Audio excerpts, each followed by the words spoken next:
함께 묵상 기도하심으로 수요 예배를 하나님께 드리겠습니다.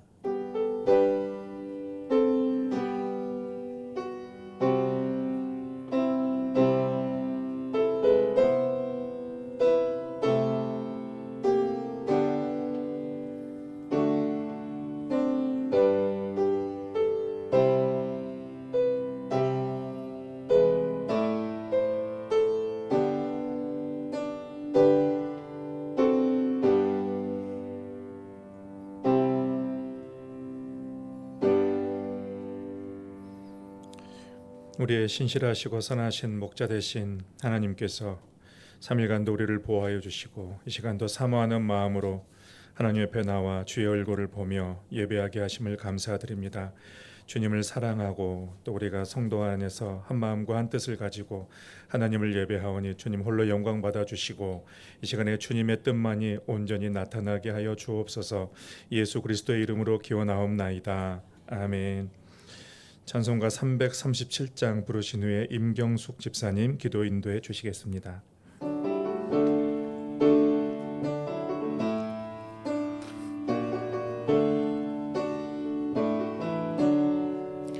내 모든 시험 무거운 짐을 주 예수 앞에 아뢰이면 근심에 쌓인 날 돌아보사 내 근심 모두 맡으시네.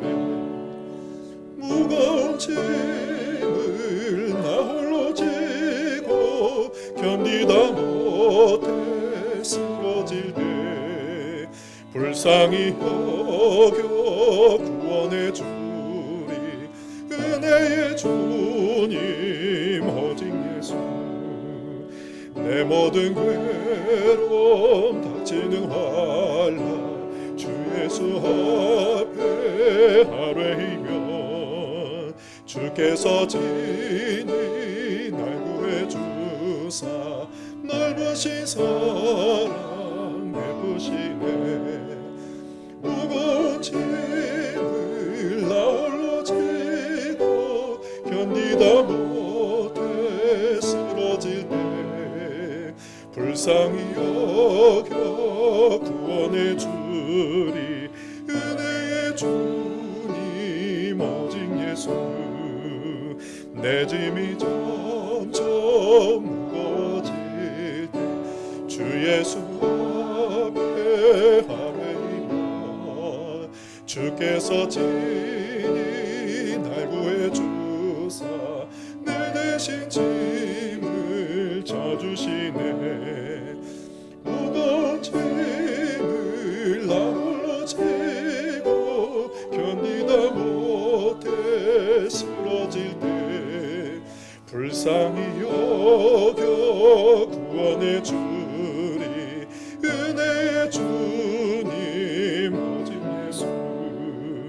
마음의 시험 무서운 죄를 주 예수 앞에 아뢰이면 예수는 나의 능력이 되사 세상을 이길 힘 주시네.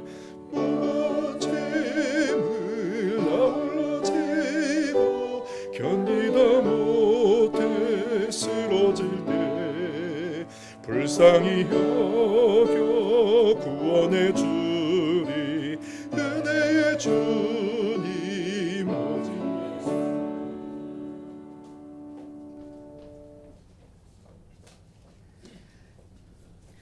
하나님의 흠 없는 자녀로서 세상에서 그들 가운데 빛들로 나타나기를 원하시는 하나님, 이 시간 수요 예배로 모여 말씀과 기도로 무장하게 하시니 감사합니다. 하나님을 알지 못하는 세상 가운데로 우리를 보내시며 예수님께서는 뱀같이 지혜로우며 비둘기처럼 순결하라고 말씀하셨습니다. 오늘 목사님 말씀을 듣고 깨달아 더욱더 지혜롭고 세상 가운데 휩쓸리지 않을 강하고 담대한 믿음을 허락해 주실 줄 믿습니다. 이와 반대로 세상에 속하여 갈 바를 알지 못하고 방황하는 자들, 지혜와 명철을 얻기 위하여 주님의 교회로, 우리 동신교회로 발걸음을 옮길 수 있도록 은혜 내려 주시옵소서.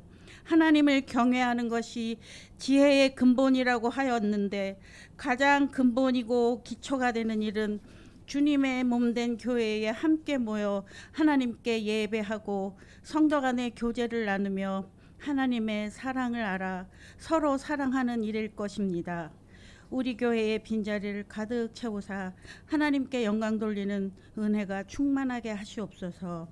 이번 주말 청년부 수련회 가운데 강한 성령의 임재함을 경험케 하사 청년 때에 만난 하나님의 손길이 우리의 경험을 통하여 볼 때 평생을 이끌어가는 초석이 되는 줄 아오니, 수련회에 참여한 모든 청년들에게 주의 음성을 듣게 하시옵소서. 새로 시작하는 구역 모임을 통하여 더욱더 풍성한 말씀과 사랑의 교제가 이루어질 수 있도록 축복해 주시며, 항상 힘쓰고 애쓰는 우리 구역장님들의 수고를 하나님께서 위로해 주실 줄을 믿습니다. 여러 가지 기도 제목을 가지고 주님 앞에 나온 자들에게 주님의 응답을 듣는 귀한 시간이 되게 하시며, 오늘 하루도 온전히 주님께 맡기며 이 시간 우리를 죽기까지 사랑하신 예수님의 이름으로 기도합니다.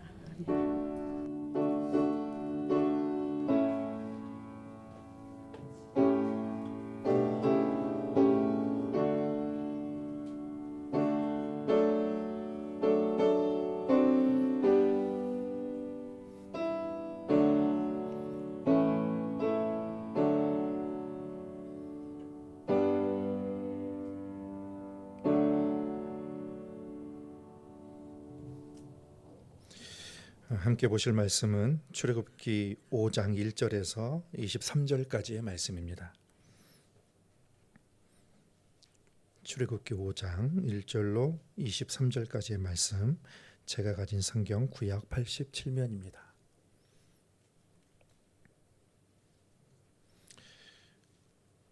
(1절부터) 마지막 절까지 말씀을 함께 교독하시겠습니다.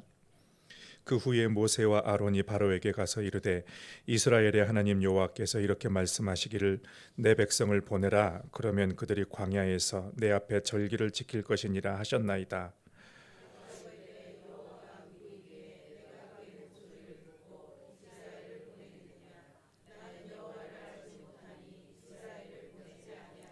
그들이 이르되, 히브리인의 하나님이 우리에게 나타나셨은즉 우리가 광야로 사흘 길쯤 가서 우리 하나님 여호와께 제사를 드리려 하오니 가도록 허락하소서. 여호와께서 전염병이나 칼로 우리를 치실까 두려워하나이다.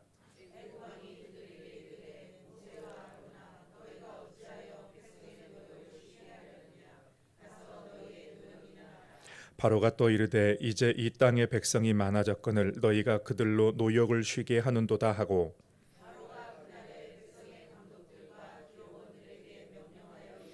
너희는 백성에게 다시는 벽돌에 쓸 짚을 전과 같이 주지 말고 그들이 가서 스스로 짚을 줍게 하라.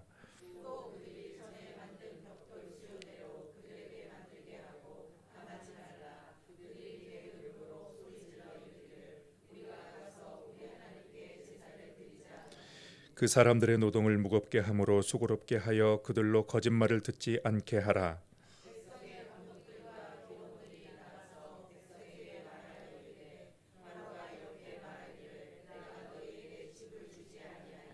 너희는 집을 찾을 곳으로 가서 주우라. 그러나 너희 일은 조금도 감하지 아니하리라 하셨느니라.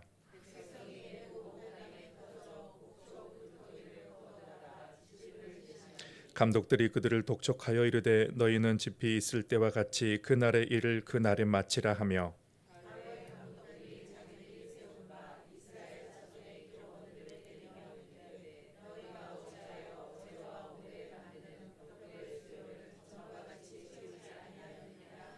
이스라엘 자손의 기록원들이 가서 바로에게 호소하여 이르되, 왕은 어찌하여 당신의 종들에게 이같이 하시나이까?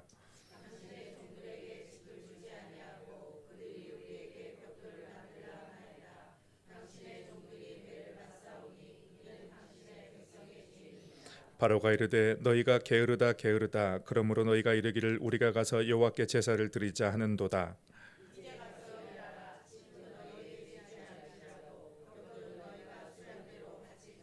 기록하는 일을 맡은 이스라엘 자손들이 너희가 매일 만드는 벽돌을 조금도 감하지 못하리라 함을 듣고 화가 몸에 미친 줄 알고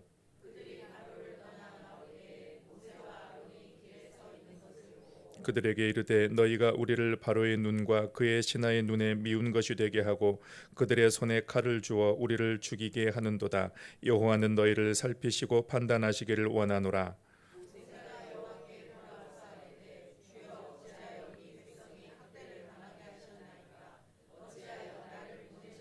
같이 있습니다.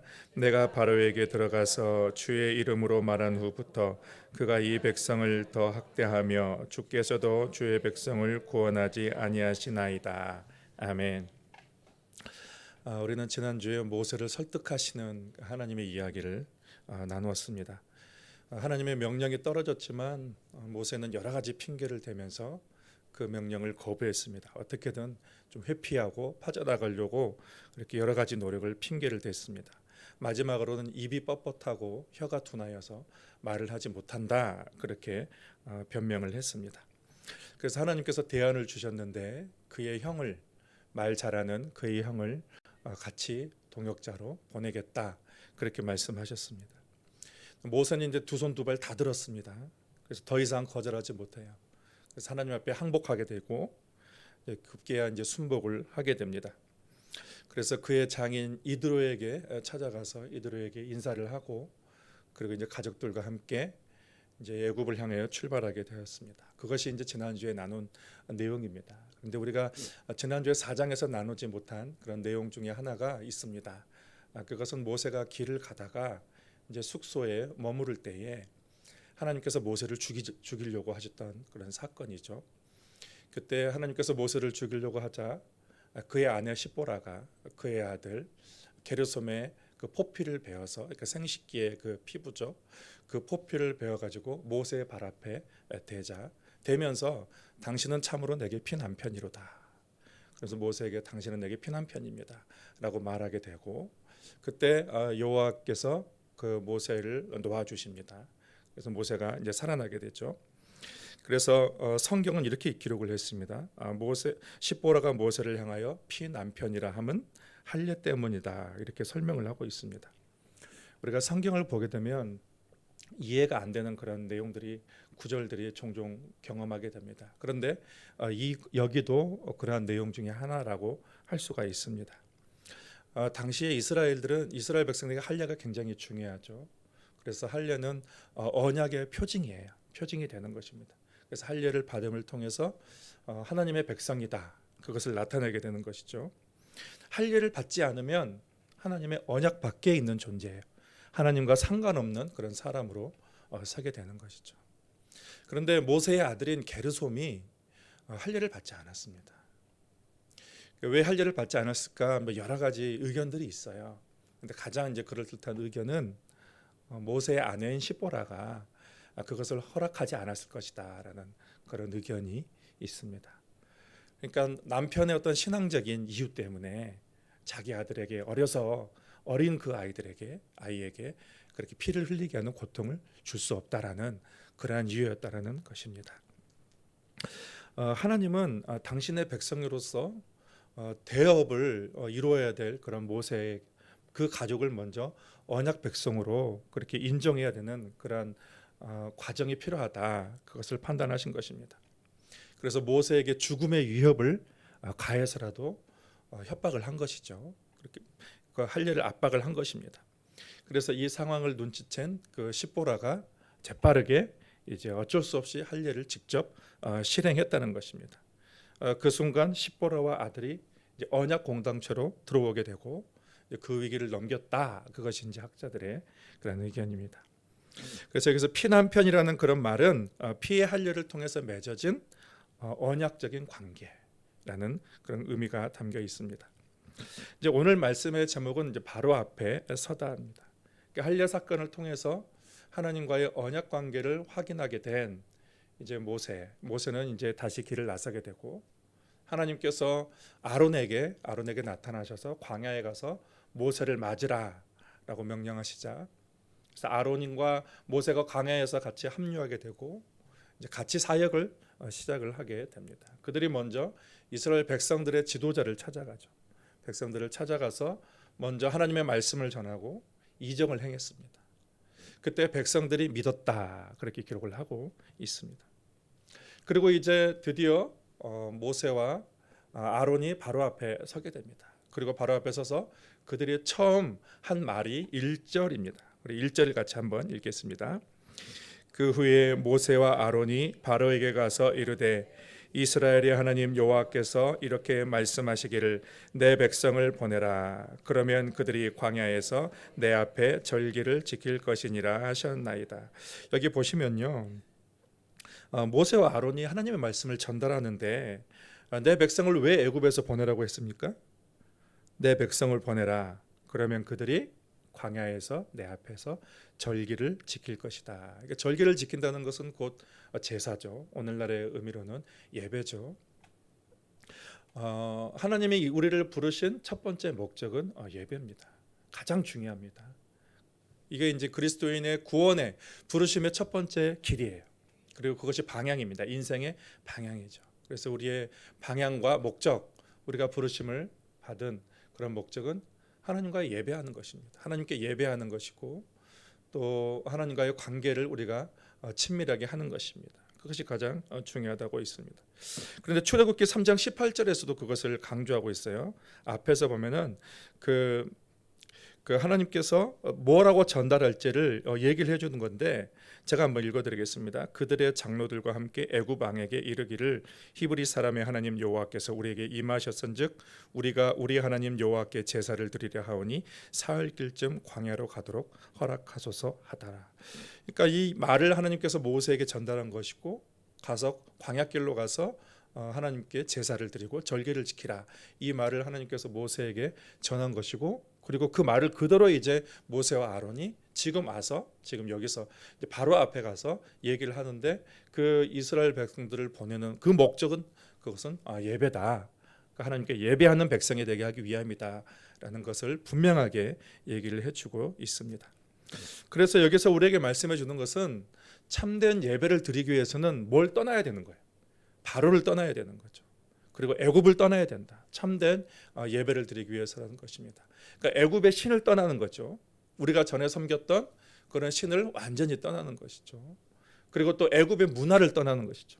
애굽의 관습, 또 습관, 내가 전에 행했던 모든 옛 습관, 그런 옛 사람의 모습에서부터 완전히 벗어나야, 그래야 바른 예배를 드릴 수 있게 되는 거예요. 그래서 하나님께서는 애굽에서 예배를 드리는 것이 아니라 떠나라, 광야로 떠나라, 그것을 우리에게 말씀해 주고 있는 것입니다. 그 예배가 우리의 삶의 목적이고 우리의 방향이고 우리의 가치입니다. 우리는 누구에게 어떻게 예배하는가, 그것이 굉장히 중요하다고 할 수가 있습니다. 하나님이 우리를 부르신 첫 번째 목적은 예배입니다. 그래서 우리는 이것을 늘 우리는 기억하고 항상 하나님 앞에 나아가는 것을 게을리하면 안 되는 것이죠. 그래서 우리가 예배를 통해서 하나님과의 관계가 깊어지게 되는 것이고, 또 예배를 통해서 우리는 하나님과의 관계를 지속할 수 있는 힘을 무엇을 통해서 얻는 것인가? 예배를 통해서 얻게 되는 것입니다. 공동체 예배를 통해서도 얻게 되고 또 개인적인 예배를 통해서도 우리가 살아갈 힘을 예배를 통해서만 얻을 수가 있게 되는 것이죠. 그래서 그 안에서 우리의 인생의 목표를 다시 한번 발견하게 되는 것입니다. 자, 이제 이스라엘 백성들이 애굽에서 보낸 시간이 대략 한 400년 또 430년인데 그 기간 동안 이스라엘 백성들은 편안하게 보낸 것이 아니라 그 기간 대부분의 시간을 큰 고통과 또 고난 또 노역의 시간을 보냈습니다. 그 시간 동안이 굉장히 길어요. 얼마나 긴지 그들이 하나님께 많이 부르짖었다라고 그렇게 성경은 기록을 하고 있는데, 그러나 많은 부르짖음 속에서도 하나님은 침묵하셨습니다. 오랜 시간 동안 하나님이 침묵을 하셨어요. 수많은 사람들이 하나님께 소리를 내면서 구해달라고 요청을 했지만 하나님은 침묵하셨다는 것입니다. 그 하나님의 침묵의 의미가 있습니다. 왜 하나님께서는 그 오랜 기간 동안 침묵을 하셨을까? 그리고 막상 오늘 우리가 말씀을 읽었듯이 모세를 보내서 모세에게 이제 하나님의 말씀을 바로에게 전했는데 그 문제가 바로바로 해결되지가 않습니다. 쉽게 진행이 되지 않습니다. 근데 마치 하나님께서는 그 바로에게 허락을 해서 이스라엘 백성들을 보내는 것을 마치 방해하는 것과 같은 그러한 느낌을 주기도 합니다. 출애굽기 4장 21절 말씀을 제가 읽어드릴게요. 여호와께서 모세에게 이르시되 내가 애굽으로 돌아가거든 내가 내 손에 준 이적을 바로 앞에서 다 행하라. 그러나 내가 그의 마음을 완악하게 한즉 그가 백성을 보내주지 아니하리니. 하나님께서 마음을 완악하게 한다. 하나님께서 바로의 마음을 완악하게 하셔서 그가 백성들을 보내지 않게 하겠다. 그렇게 말씀하시는 거예요. 그러니까 하나님께서 바로를 움직이셔서 이 일을 방해하는, 하나님이 출애굽을 보내셨는데 출애굽을 하도록 보내셨는데 오히려 출애굽을 방해하는 것 같은 그런 뉘앙스를 우리가 갖게 합니다. 그런데 이러한 표현이 여기에만 나타나는 것이 아니라 계속해서 앞으로도 수차례 나타나는 것을 우리는 보게 되거든요. 하나님이 왜 이렇게 하셨을까? 왜 하나님께서 침묵하시고 또 하나님께서 가만히 계시고 오히려 방해하는 것 같은 그런 뉘앙스를 주시는 건가? 근데 여러분, 우리는 하나님을 신뢰하죠. 하나님의 뜻은 항상 옳다는 것을 우리는 신뢰하고 있습니다. 그렇기 때문에 우리가 유추해 볼 수 있는 것은 하나님께서 바로의 마음을 완악하게 하신 것은 바로가 어떤 존재인지를 이스라엘 백성들에게 확실하게 깨닫게 하기 위함이라는 것이, 바로가 어떤 존재인가라는 것입니다. 바로가 만약에 바로 보내주고 바로가 바로 그렇게 은혜를 베풀어 준다고 해서 문제가 해결되는 것이 아니라는 것이죠. 오직 우리의 소망은 하나님께 두고 이함이라는 것입니다. 그러니까 하나님께서 오랜 기간 침묵하시고 그리고 바로를 완악하게 하시는 것은 거기에는 하나님의 구원의 섭리가 있다라는 것입니다. 그래서 이러한 과정 속에서 우리가 말씀을 좀 더 깊이 들어가 보도록 하겠는데, 먼저는 바로는 여호와가 누구이기에 이렇게 말을 하고 있습니다. 모세와 아론이 가서 내 백성을 보내라는 그런 하나님의 말씀을 전했을 때에 이 바로가 그렇게 얘기하는 거예요. 여호와가 누구이기에. 우리 2절 말씀을 같이 읽겠습니다. 바로가 이르되 여호와가 누구이기에 내가 그의 목소리를 듣고 이스라엘을 보내겠느냐. 나는 여호와를 알지 못하니 이스라엘을 보내지 아니하리라. 이때 여러분, 바로의 신분을 보시길 바랍니다. 바로에는 정치적인 신분은 바로는 애굽의 왕입니다. 종교적인 신분으로는 그는 애굽이 섬기는 태양신의 대리자예요. 태양신의 아들이라는 것입니다. 그래서 그의 말이 곧 법이었고 그의 뜻이 곧 신의 뜻이었습니다. 그래서 감히 애굽 왕 바로에게 그 권세에 도전할 사람은 아무도 없었습니다. 그런데 모세가 와가지고 여호와라는 그러한 이름을 대면서 지금 바로에게, 그 절대 권력자인 바로에게 지금 하나님의 명령을 전하고 있는 거예요. 하나님 여호와께서 말씀하시니 내 백성을 보내라 이러니 말하니 이 바로가 그것을 받아들일 수가 없는 거예요. 여호와가 누구냐 이렇게 말하는 거예요. 그래서 누구길래 감히 내게 명령하느냐? 내가 하나님의 아들이, 내가 신의 아들이고 내가 절대 권력자인데 감히 그가 누구이기에 내게 명령을 하느냐라는 것입니다. 여러분, 그럴 법합니다. 그러니까 하나님을 멸시하고 하나님을 조롱하는 거죠. 그런데 그가 그럴 법한 그런 이유가 충분합니다. 그 당시 신들은 형상으로 만들어졌어요. 그래서 금의 형상으로 만들고 거대한 형상으로 만들어서 정말로 그 위엄 있고 정말 거대하게 그렇게 만들었습니다. 막 그 앞에서 막 압도될 정도로 만들었습니다. 그런데 하나님은 형상이 없어요. 하나님 형상이 없습니다. 그러니 여호와가 누구냐 이렇게 물을 법만도 한 것입니다. 그래서 바로는 말하는 거예요. 이 백성은 여호와의 백성이 아니라 나의 백성이 나는 보내지 않겠다라는 것입니다. 그런데 모세와 아론은 얘기하는 거예요. 이 백성은 바로의 백성이 아니라 하나님의 백성이니, 하나님의 백성이니 바로는 그를 보내시오. 그렇게 지금 얘기를 하고 있는 것입니다. 그들은 하나님을 섬기는 창조되었고 그들은 하나님의 백성이다. 하나님의 사랑을 입을 백성이다라는 것입니다. 하나님은 바로에게 순종의 기회를 주는 거예요. 이제 곧 애굽에 큰 재앙을 내릴 텐데 그 재앙을 내리기 전에 바로에게 기회를 주는 것입니다. 그러니까 하나님은 계속해서 어떤 심판이나 어떤 일을 행하기 전에 기회를 주시는 하나님인 것을 우리가 보게 됩니다. 홍수로 심판하시기 전에 노아를 보내셔서 백성들로 하여금 그 죄악에서 떠나게 만드셨어요. 그리고 또 남유다와 북이스라엘을 심판하기 전에 하나님께서는 끊임없이 선지자를 보내서 그들로 하여금 돌아오도록 그렇게 기회를 주셨습니다. 그리고 심지어는 이방인 그 아수르의 니느웨 성에 가서 그 니느웨 성을 멸망하기 전에 하나님께서는 요나를 보내셔서 그들로 하여금 회개하고 돌이키도록 기회를 주시는 것입니다. 하나님은 어떤 심판을 행하시기 전에 늘 기회를 주시고 말씀을 전하시는 거죠. 그때 만약에 바로가 그때 깨달았으면 좋았을 텐데 바로는 그것을 깨닫지 못했습니다. 그래서 오히려 여호와가 누구냐, 하나님의 긍휼하심의 그 기회를 놓쳐버린 거죠. 오히려 하나님을 모욕하게 된 것이죠. 그리고 하나님께 도전하게 된 것입니다. 그가 이렇게 하나님을 조롱한 이유는 그의 유익을 버리지 못한 것이죠. 그러니까 하나님의 그 뜻과 그의 욕심과 그의 유익과 상반되는 거예요. 바로가 원하는 것은 애굽의 능력이에요. 애굽의 번영이었습니다. 그래서 당연히 노동력이 필요했던 것이죠. 그래서 그들은 그들의 애굽의 번영을 위해서 또 자기의 신의 대리자를 위해서 노예를 부리는 것을 마땅하다라고 그렇게 생각했습니다. 당연하게 생각했습니다. 그래서 이 모세의 요구, 그 하나님의 요구를 바로는 들어줄 수가 없던 것이죠. 우리 4절 5절을 제가 읽어드리겠습니다. 애굽 왕이 그들에게 이르되 모세와 아론아 너희가 어찌하여 백성의 노역을 쉬게 하려느냐 가서 너희의 노역이나 하라. 바로가 또 이르되 이제 이 땅에 백성이 많아졌거늘 너희가 그들로 노역을 쉬게 하는도다 하고, 당시의 왕은 애굽 자신나라의 번영을 위해서 또 자신의 안위를 위해서 인간을 도구로 취급하는 것이 정당화되었습니다. 심지어는 노예는 개돼지보다도 더 못한 그런 취급을 받았습니다. 이러한 상황에서 모세는 바로에게 내 백성을 전해라, 내 백성을 보내라 하나님의 말씀을 전했고, 그리고 바로는 그럴 수 없다는 반응을 보인 것입니다. 4절 말씀을 보면 너희가 어찌하여 백성의 노역을 쉬게 하느냐 가서 너희의 노역이나 하라라는 거예요. 이러한 고통과 그런 억압에서 하나님은 계속해서 그들을 구원하려고 하는 거예요. 그래서 그 상황에서 구원하려는 것입니다. 그래서 히브리어에 보면은 구원이라는 몇 가지 단어가 있습니다. 먼저는 나찰이라는 말이 있어요. 이것은 위협으로부터의 해방입니다. 양이 길을 잃거나 짐승으로부터의 그 위협을 당할 때에 그 목자가 막대기를 가지고 가서 그 위협으로부터 건져내는 것, 그것이 나찰이라는 그런 뜻의 그 의미라고 할 수가 있습니다.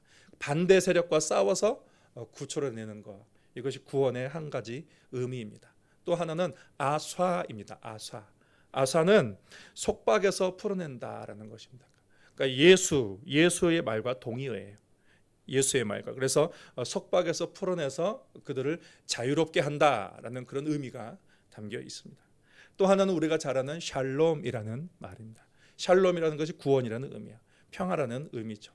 그러니까 억압과 압박이 아니라 이 내 마음과 영의 평안, 그리고 삶의 평안, 그것을 말하고 있는 것입니다. 그러니까 하나님께서 백성들에게 구원을 주시는 것은 나찰과 아사와 샬롬, 해방과 자유와 평화라는 것입니다. 이게 하나님께서 인간에게 주신 거예요. 처음 인간에게 하나님께서 주셨을 때 하나님은 처음에 인간을 해방된 존재, 그리고 자유로운 존재, 그리고 평화로운 존재, 하나님께서 그렇게 만드셨어요. 이것이 우리가 인간이 갖추는 참된 인간성입니다. 하나님께서 그렇게 만들어 놓으신 것입니다. 그래서 이것은 인간이 누려야 될 권리와 특혜예요. 그러니까 모든 사람에게는 하나님이 자유를 주신 거죠. 그러한 권리가 있습니다.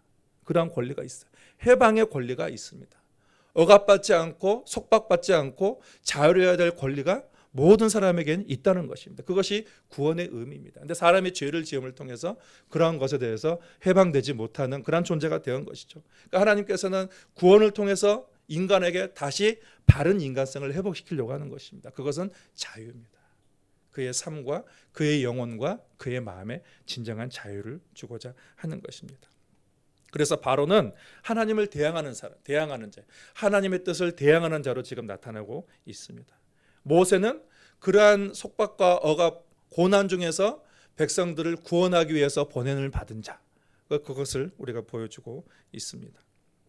그래서 바로의 모습을 보면 하나님을 대항하고 있습니다. 그리고 또 하나님에 대해서 거역하고 있습니다. 심지어는 뭐라고 했냐면 하나님을 거짓말장이다, 그렇게 말하고 있어요. 그들로 거짓말을 듣지 않게 하라. 그렇게 이제 앞으로 이제 9절에 보면은 그렇게 얘기하고 있어요. 하나님을 거짓말하는 자, 더욱더 완고해져 가고 있는 것이죠. 그 은혜를 놓쳐버린 사람입니다. 기회를 놓쳐버린 사람이에요. 이런 상황들을 보면은 순조롭게 진행되지 않아요. 그러니까 하나님께서 명령을 떨어졌고, 하나님이 우리에게 명령을 내리셨고, 우리가 하나님의 말씀대로 순종을 하면 그러면 하나님께서 역사하셔야 되고 모든 일들이 순조롭게 잘 진행돼야 되는데, 지금의 상황은 어떻습니까? 순조롭게 진행되고 있지 않습니다. 이제 우리 앞으로도 보겠지만 더 악화돼요, 상황이. 이게 참 그 하나님의 더 의심이 될 수밖에 없는 것이죠. 그래서 백성들의 고통이 더욱더 커지게 되는 것입니다. 바로는 백성들을 내보내라는 그러한 그 모세의 말을 듣고 격분을 하게 됩니다. 그래서 백성들에게 더 무거운 노동을 부과하게 되는 것을 보게 됩니다. 6절부터 9절까지 좀 길지만 우리 같이 한번 읽겠습니다. 바로가 그날에 백성의 감독들과 기록원들에게 명령하여 이르되, 너희는 백성에게 다시는 벽돌에 쓸 짚을 전과 같이 주지 말고 그들이 가서 스스로 짚을 줍게 하라. 또 그들이 전에 만든 벽돌 수요대로 그들에게 만들게 하고 감하지 말라. 그들이 게으름으로 소리질러 이르기를 우리가 가서 우리 하나님께 제사를 드리자 하나니, 그 사람들의 노동을 무겁게 함으로 수고롭게 하여 그들로 거짓말을 듣지 않게 하라. 전에는 벽돌을 만들 때에, 읽을 때에 이렇게 그것을 잘 이겨지도록, 흙이 잘 이겨지도록 지푸라기를 주었는데, 이제는 지푸라기조차도 스스로 구하고, 또 스스로 구할 뿐만 아니라 전에 있는 벽돌의 수요를 똑같이 만들어내도록 그렇게 더 심하게 이스라엘 백성들을 압박하는 그런 모습을 보게 됩니다. 그래서 이스라엘 백성들은 벽돌의 숫자를 채우기 위해서 더 많은 시간과 더 힘든 노동을 해야만 했습니다. 바로가 이렇게 강팍하게 나온 이유는 역시 노동력을 잃지 않게 하는 것이죠. 그리고 애굽의 번영을 위해서 필요한 것입니다. 그런데 사실은 자신의 권위와 힘을 과시하기 위한 것이죠. 그래서 하나님을 무시하게 되는 것입니다. 그래서 백성들로 하여금 내가 더 절대적인 권력을 가지고 있다, 내가 더 강한 힘을 가지고 있다라는 것들을 백성들에게 인식시키고 결국은 그들을 돌려보내지 않게 하는 것이죠. 자신의 유익을 위한 것입니다. 그래서 9절에 보면 하나님을 그 사람들의 노동을 무겁게 함으로 수고롭게 하여 그들로 거짓말을 듣지 않게 하라. 거짓말이다. 너희 여호와가 그렇게 얘기하는 것은 거짓말이다. 너희 여호와는 그럴 힘이 없다라는 것입니다. 그런 것을 얘기하고 있는 것입니다. 이런 상황에서 이제 더 힘들어진 그런 상황 속에서 이제 백성의 대표들이 바로에게 나아가서 하소연을 하게 되죠. 간청을 하게 되는 것을 보게 됩니다. 바로의 감독들이 이스라엘 백성들의 그런 기록원들을 때리면서 또 위협을 합니다. 왜 전처럼 벽돌의 수요를 마치지 않느냐, 그렇게 위협을 합니다.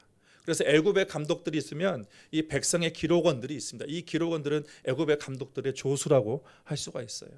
그래서 이스라엘 백성들을 대표해서 그 노동에 대해서 이렇게 전달을 하고 같이 이렇게 일을 맞춰가는 그런 중간자적인 역할을 하는 그런 사람입니다. 근데 이들이 왕에게 찾아갑니다. 왕에게 찾아가서 하소연을 합니다. 어찌하여 당신의 종들에게 이같이 하십니까? 이는 당신의 백성들의 죄입니다. 그러니까 이렇게 하는 것은 당신의 백성들에게 죄가 될 수도 있다라면서 그렇게 하소연을 하고 있는 거예요. 우리에게 그렇게 힘들게 하지 말라는 거예요. 그래서 뭔가 바로에게 나아가서 사정을 하면 바로가 조금 긍휼히 여겨주시고 좀 선처를 베풀어 줄 것이다, 이렇게 기대감을 가지고 바로 앞에 나아가는 것입니다. 그런데 이런 말이 전혀 통하지가 않습니다. 바로의 그 귀가 막혀 있습니다. 그리고 바로는 이미 마음을 정했습니다. 오히려 그들에게 너희가 게으르다라면서 그들을 질책하고 있습니다. 여러분, 이스라엘 백성들은 아직도 그 상황을 인식하지 못하고 있는 거예요. 바로의 실체, 바로라는 존재가 누군가라는 것입니다.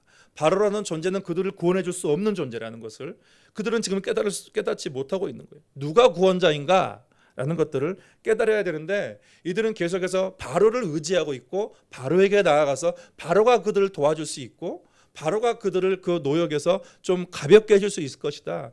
바로를 의지하고 지금 여전히 여호와께 찾아가지 아니하고 바로에게 찾아가는 그들의 모습을 우리가 보게 됩니다.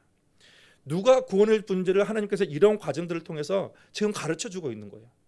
진정한 구원자가 누군가라는 것을 가르쳐주고 있는 것입니다. 기억하라는 것입니다. 진정한 도움은 하나님께로부터 온다. 이 세상의 어떤 권력과 힘이 너희가 의지하고 있는 그것이 너희를 구원해 주는 것이 아니라 진정한 구원은 누구에게 오는가? 여호와로부터 오는가? 내가 산을 향하여 눈을 들리라. 나의 도움이 어디서 올까? 나의 도움은 하나님께로서이다. 산을 보는 거예요. 그 당시 산은 하나님이 임재하시는 곳이고 하나님을 만나는 곳이거든요. 그래서 항상 산을 바라본다는 것은 하나님의 임재를 바라본다는 것이죠. 하나님의 도움을 구한다는 것을 얘기해 주고 있습니다. 나의 모든 삶의 문제는 나의 구원이 오직 여호와께로부터 온다. 그것을 인정을 하는 것입니다. 여러분, 이것은 일종의 영적인 전쟁이에요. 바로는 우리 편이 아니라 바로는 원수예요. 원수에게 지금 도움을 청하고 있는 것입니다. 그래서 이것을 통해서 말씀하시는 것은 바로에 대한 기대를 내려놓으라는 것입니다. 바로를 의지하지 말라는 것이죠. 그리고 등을 돌려서 하나님을 의지하고 산을 향하여 여호와 이름을 부르라. 여호와가 진정한 구원이고 하나님의 도우신 것을 우리에게 지금 그 이스라엘 백성들에게 하나님께서는 계속해서 그것을 교육을 시켜주는 거예요. 그런 악화된 상황을 통해서 교육을 지금 시키고 있는 것입니다. 백성의 대표들은 자신의 시도가 무시되자 모세와 아론에게 이제 원망을 쏟아내게 됩니다. 아직도 자신들의 구원자가 누구인지 지금 깨닫지 못하고 있는 거예요. 그래서 길에서 모세와 아론을 만나죠. 그래서 21절에 보면 너희가 우리를 바로의 눈과 그의 신하의 눈에 미운 것이 되게 하고 그들의 손에 칼을 주어 우리를 죽이게 하는도다라는 거예요. 모세에게 원망을 하겠죠. 백성들이 점점 상황이 좋아지지 않고 절망적인 상황으로 더 흘러가고 있습니다. 순조롭게 일이 진행되지 않습니다. 그때 백성들은 어떻게 하느냐? 여전히 모세를 원망하게 되죠. 그러니까 모세에 대한 원망은 곧 하나님에 대한 원망이죠. 그런데 이에 대해서 모세도 황당하죠. 하나님의 부르심을 받아서 내가 지금 여기까지 와가지고 목숨을 걸고 바로 앞에서 하나님의 명령을 지금 하나님의 뜻을 전하고 있고 하나님의 메시지를 전하고 있는데 상향이 더 절망적인 상황 좋아지죠. 백성도 원망하고 바로는 더 큰 위협으로 그들에게 윽박하고 있고 그래서 모세도 결국 하나님을 원망합니다. 우리 마지막으로 22절 23절을 같이 읽겠습니다. 모세가 여호와께 돌아와서 아뢰되 주여 어찌하여 이 백성이 학대를 당하게 하셨나이까 어찌하여 나를 보내셨나이까 내가 바로에게 들어가서 주의 이름으로 말한 후부터 그가 이 백성을 더 학대하며 주께서도 주의 백성을 구원하지 아니하시나이다. 오늘 말씀이 여기서 마무리가 됩니다. 백성들은 더 원망이 커지고 상황은 더 어려워져 가고 모세는 더욱더 절망으로 빠지게 됩니다. 그래서 깊어져만 가고 하나님을 향해서 원망하고 있는 것이죠. 여기서는 저는 여러분과 함께 고난의 의미에 대해서 함께 나누고 싶습니다. 이스라엘 백성들이 직면하고 있는 그런 현실적인 문제는 고난이죠. 고난, 인생의 고난, 바로에 의한 중노동, 그리고 또 하나는 하나님의 침묵이죠. 하나님의 침묵하시는 하나님, 계속해서 침묵하고 계세요. 그리고 인간의 능력의 한계를 볼 수가 있습니다. 욥을 통해서 이러한 고난에 대해서 한번 좀 보려고 합니다. 욥은 고난의 대명사라고 할 수가 있습니다. 인간이 겪을 수 있는 그런 가장 모진 고난을 겪은 사람이다. 우리가 볼 수가 있습니다. 욥은 의인이었습니다.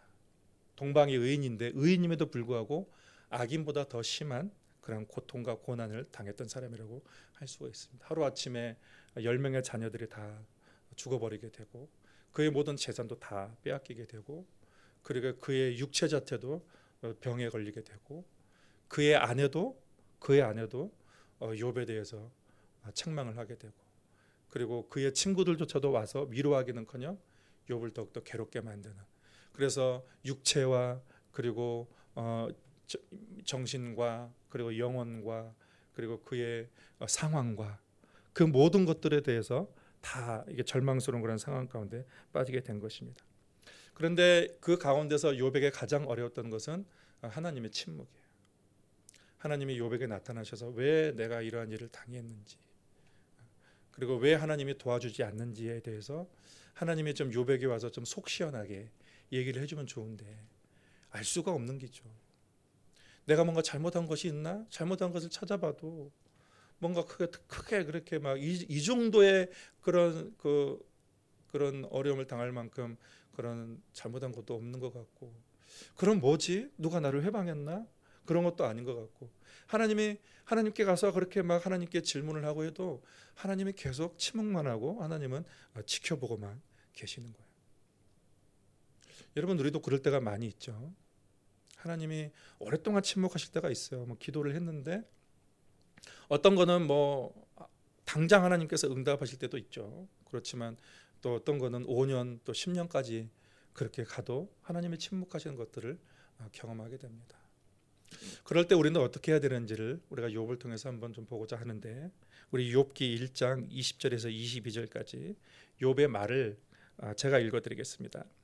욥이 일어나 겉옷을 찢고 머리털을 밀고 땅에 엎드려 예배하며 이르되 내가 모태에서 알몸이 나왔사온즉 또한 알몸이 그리로 돌아가올지라. 주신 이도 여호와시요 거두신 이도 여호와시오니 여호와의 이름이 찬송을 받으실지니이다 하고 이 모든 일에 욥이 범죄하지 아니하고 하나님을 향하여 원망하지 아니하니라.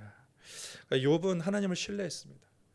그러니까 욥 하나님이 하시는 일은 항상 옳다는 것입니다. 물론 이제 그 뒤에 가면은 욥은 하나님에 대해서 이해되지 못하는 것에 대해서 하나님께 막 항의하는 일도 나오고 자기 생일을 저주하는 그런 일까지 나오게 되고 그렇게 되지만, 욥은 결국 그 모든 일들을 어디서 해결했냐면 하나님 안에서 해결한 거예요. 하나님을 떠나지 않고 하나님을 버리지 않고 끊임없이 하나님을 향해서 당신의 인생에 대해서 질문을 하고 생일도 저주해보고 하나님께 항의도 해보고 막 눈물도 해보고 하나님께 또 분노도 해보고 그 가운데 하나님께 그렇게 하나님 안에서 모든 것을 해결한 거예요. 왜냐하면 하나님이 인생의 주관자라는 것을 확실히 믿었기 때문에, 하나님이 내게 이런 일을 주셨는가라는 것에 대해서 욥은 그런 모든 것들을 하나님을 떠나지 않고 그렇게 하나님 안에서 질문을 계속해서 던져가는 거예요. 여러분, 그 과정이 쉬웠겠습니까? 굉장히 오랜 시간 동안 하나님과 씨름을 한 거죠. 그 가운데서 친구들이 와서 좀 힘을 주면 좋은데, 친구들도 너 죄 때문에 그렇다고, 친구들도 욥에게 계속 정죄하고 있으니 계속해서 욥은 자기 편이 하나도 없는 거예요. 하나님도 내 편이 아닌 것 같은 그런 상황이지만, 그럼에도 불구하고 욥은 결국은 하나님의 주권을 인정하게 되는 것을 보게 됩니다. 그러면서 이렇게 얘기하죠. 욥기 19장 25절에 보면 나의 대속자가 살아계신다. 이건 뭐냐? 하나님은 지금도 살아계신다라는 것입니다. 그리고 마침내 그가 땅 위에 서실 것이다라는 것은 하나님의 계획은, 하나님의 뜻은 반드시 이루어지게 된다. 세워지게 될 것이라는 것입니다. 그리고 마지막으로 이렇게도 고백하죠. 23절 10절에 보면은 내가 가는 길을 그가 아시나니 그가 나를 단련하신 후에는 내가 숨군같이 되어 나오리라. 여러분, 그렇습니다. 인간에게 있어서 고난은 그냥 공이 아니에요. 그냥 허무하게 지나가는 것이 아닙니다. 그리스도인에게 있어 하나님은 이러한 고난을 통해서 순금같이 빚으시는 거죠.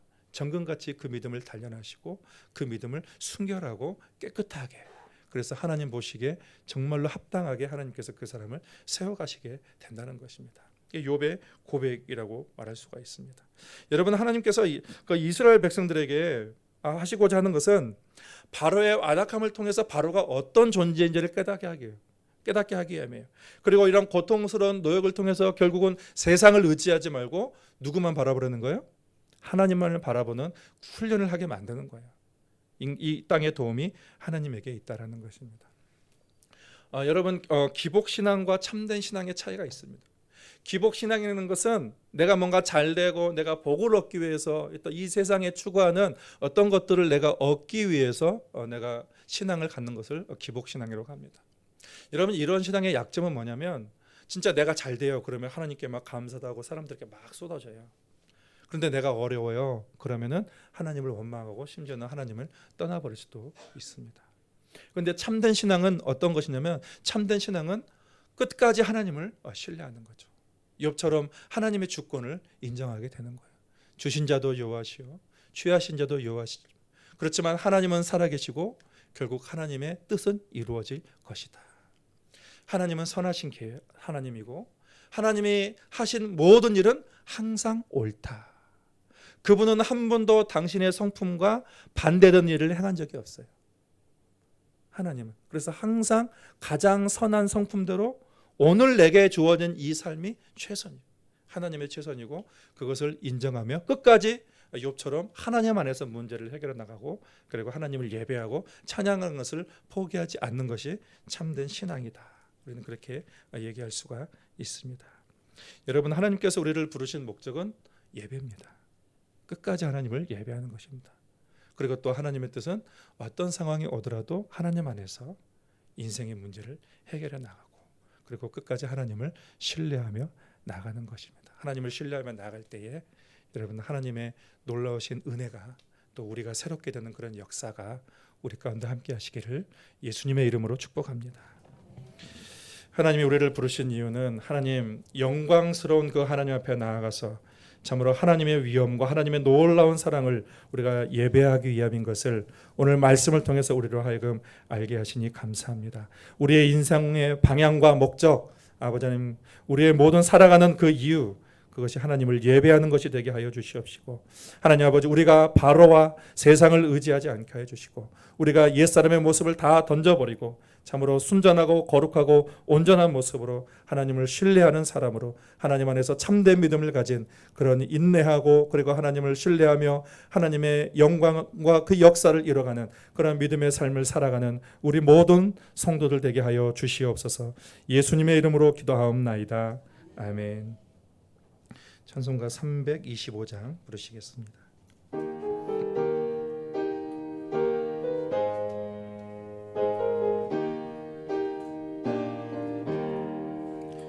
예수가 함께 계시니 시험이 오나 겁없네.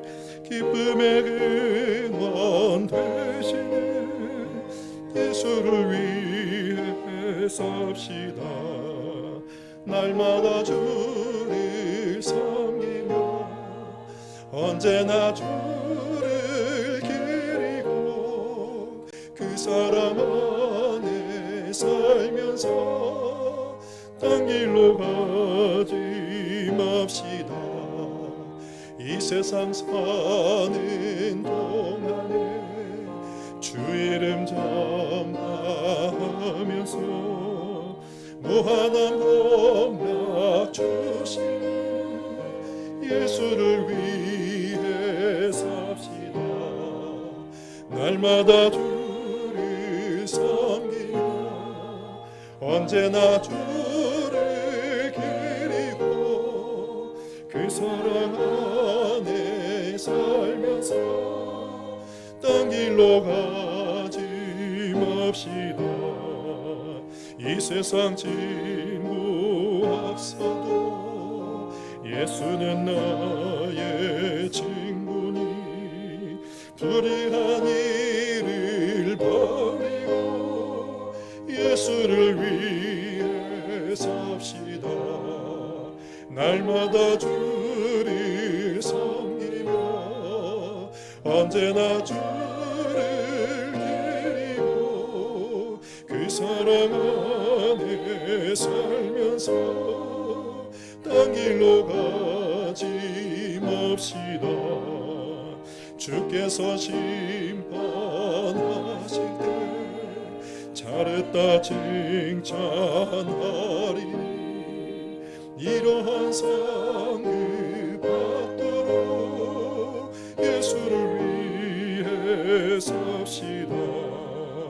날마다 주를 섬기며 언제나 주를 기리고 그 사랑 안에 살면서 딴 길로 가지 맙시다.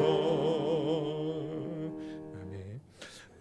잠시 광고 말씀드리겠습니다. 이번 주 금토일 주일까지 청년부 수련회가 란타우 섬의 YWCA에서 있습니다. 여러분 계속해서 우리 청년 모슬린을 위해서 기도해 주시고 또 후원 가능하신 분들은 또 후원해 주시기를 바랍니다. 그리고 다음 주에는 다음 주 화요일부터 또 아기 학교가 있는데 아기 학교를 위해서도 그것을 통해서 우리 다음 세대와 부모들이 믿음 안에서 잘 세워줄 수 있도록 기도해 주시기를 바랍니다.